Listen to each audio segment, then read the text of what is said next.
Right now on Moshed Potatoes, we look at a train wreck. This train is bound to wreck, but I left behind my sorrows and regrets.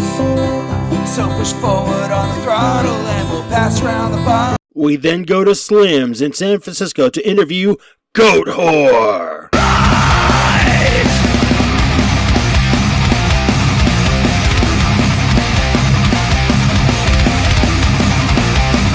That's both right now on Moshed Potatoes. I'm Ben from Goatwhore, and you're watching Moshed Potatoes.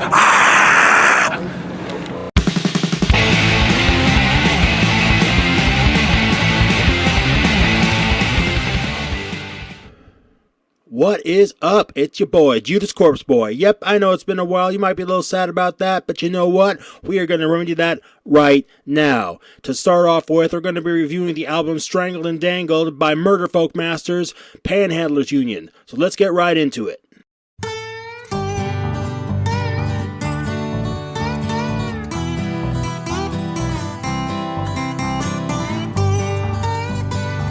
Strangled and Dangled is the debut album from the band Pandhandlers Union. This is whiskey-voiced vocals mixed with Johnny Cash-style guitar and banjo about booze, murder, and Satan. Each song evokes the darkness of Folsom Prison blues while still remaining a unique identity in and of itself. Higher energy than Johnny Cash, though, reflects the band's punk rock roots.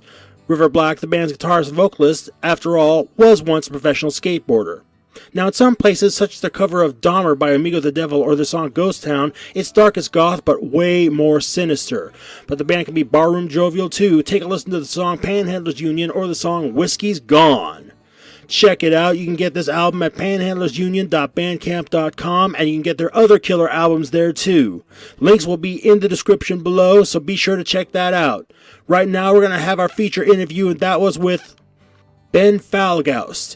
We did this when they played at Slim's a few years ago, but it's still a relevant interview, so we'll take it away now.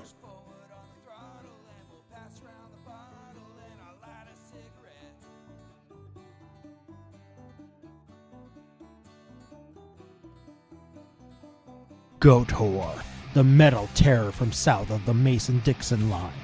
Formed in New Orleans in 1997, the band has been bringing the fury for over 21 years. I had a chance to catch up with frontman Ben Falgaust when the band shared the bill with Venom Incorporated at Slim's in San Francisco.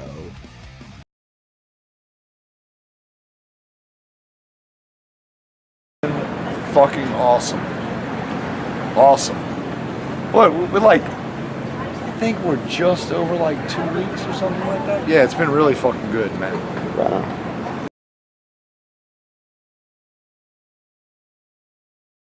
We shouldn't really talk about that on camera, right? All right. It's overall, I mean, it's been really cool, man. I mean, all the bands fucking, between Convalescence and Toxic Holocaust, us, Venom, everybody's been fucking awesome on this whole thing. Right.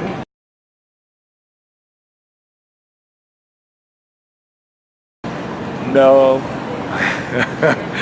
Well, we just put out Vengeful Ascension. That's right, I forgot. I'm sorry.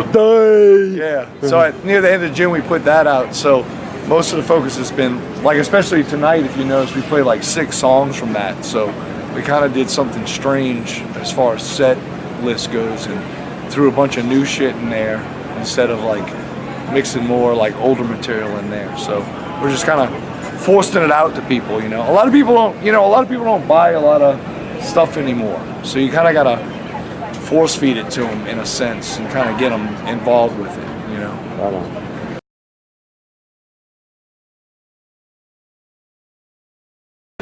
No, I mean, we did have, one time we had an experience in Corpus Christi way back. There was this place we used to play called Blacky's Deli. Mm-hmm. And there was some people that kind of picketed out front during the show. And that was like, fuck. I don't even want to say the year because that makes you feel old or something. So. But yeah, so we had one experience like that. It didn't really do anything. It didn't obstruct anything. It's just the way the venue was kind of cool. They had this like little fenced off area that was like I guess kind of like a smoking area out front. and then you went back into the venue. So they just kind of stood out on the main street and kind of picketed the show, but it wasn't anything drastic. Nothing really exciting came out of it.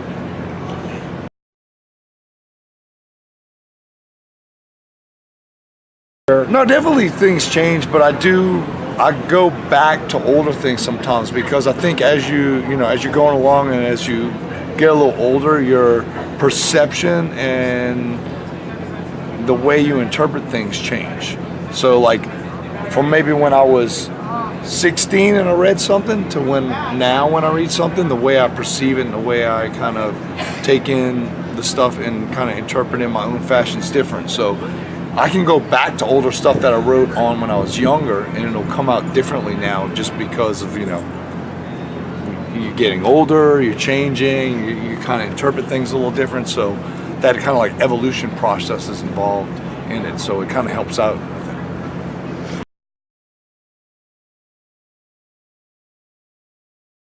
No, I think it's definitely matured, and it's kind of like the last question. It's kind of matured in a fashion where, there's like an evolution process, and I think as we go along, all of us individually within a band kind of grow as a musician per se, or whatever we do in our art, and then also we kind of feed off of each other in that element too.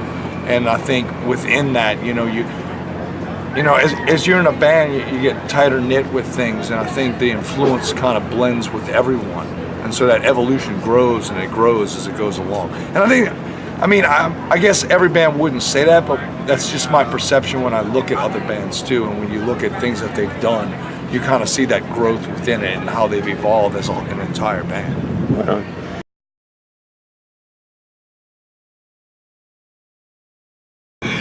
Well, it's a good friend of ours, Trevi. He's in a band called Venomous Maximus, and he's got the little hot sauce company. And he came with us, and at first, when we were doing the hot sauce, we didn't really want to go after something that was, like some hot sauces are just hot to be hot, and they put these ones out and they're just trying to be the hottest one. We wanted one that it was hot, but it also had flavor to it and had a little difference to it, kind of like, being from Louisiana, we have a lot of variances in spices and things like that. So he kind of made batches, and we tested it, and we kind of put our input on, what things we liked about it, what things could shift and everything, and we got to a point of something that we all agreed upon. So it was kind of like not just trying to go after the hot concept, but the concept of something that had taste to it as well, that you put on stuff. And then we actually got to a point where we wanted to name it to be kind of silly, like the song "When Steel and Bone Meet." We wanted to call it "When Ass and Throne Meet," because you have all these hot sauces with silly shit, and for it on the art of it, we wanted the old "metal up your ass" thing from Metallica, like the toilet with the little knife coming out, but it said "When Ass and Throne Meet."